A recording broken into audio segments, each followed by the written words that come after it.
Good morning students. মেঘ রৌদ্র এই ছোট গল্প, রবীন্দ্রনাথ ঠাকুরের মেঘ রৌদ্র এই ছোট গল্প থেকে আমি প্রশ্নোত্তর পর্ব আলোচনা করছিলাম। দেখো, আজকে সপ্তম পরিচ্ছেদের আলোচনা করব, তারপর প্রশ্নোত্তর পর্ব আলোচনা করব।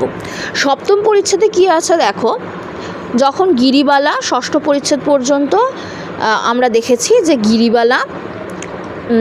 গিরিবালাকে হরকুমার শশীভূষণের কাছে যেতে বারণ করলো, কারণ গিরিবালার বিয়ের ঠিক হয়ে গেছে। এবার দেখাচ্ছে যে গিরিবালার বিয়ে হচ্ছে, ঠিক আছে, সপ্তম পরিচ্ছেদে গিরিবালার বিয়ে হচ্ছে এবং সেখানে অনিমন্ত্রিত হয়ে আছে কে? অনিমন্ত্রিত হলো শশীভূষণ।